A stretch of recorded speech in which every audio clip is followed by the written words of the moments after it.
అండి welcome back to our channel. అందరూ ఎలా ఉన్నారు? ఈరోజు నేను మార్నింగ్ బ్రేక్ఫాస్ట్కి వచ్చి సేమియా ఉప్మా అయితే ప్రిపేర్ చేశానండి. ఇది ఆల్రెడీ మన షార్ట్ ఛానల్లో ఉంది. చాలా క్విక్గా కూడా అయిపోతుంది. ఎందుకంటే ఇడ్లీ బ్యాటర్ కానీ దోశ బ్యాటర్ కానీ ఏమీ లేదు. ఈరోజు పప్పులు వేయాలండి. సేమియా ఉప్మా అయితే కొంచెం క్విక్గా అయిపోతుంది. మా పిల్లలు కూడా ఇష్టంగా తింటారని చెప్పి ప్రిపేర్ చేశాను. అదేవిధంగా లంచ్ రెసిపీస్ వచ్చి లెమన్ పులిహోర అయితే ప్రిపేర్ చేశానండి.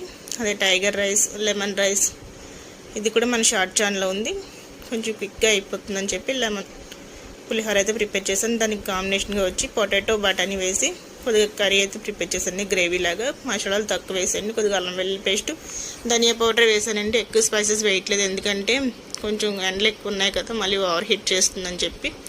ఈ లెమన్ రైస్ పొటాటో కర్రీ అయితే పిల్లలకి లంచ్ బాక్స్గా పెట్టేశాను. మాకు కూడా ఇదే ఉంచేసుకున్నామండి. చాలా క్విక్గా అయిపోతుంది. అదేవిధంగా ఈ వీడియో కనుక మీకు నచ్చినట్లయితే ప్లీజ్ లైక్ చేసి, షేర్ చేసి, సబ్స్క్రైబ్ చేయండి. మీరేం కుక్ చేసుకున్నారో కామెంట్ చేయండి. Thanks for watching.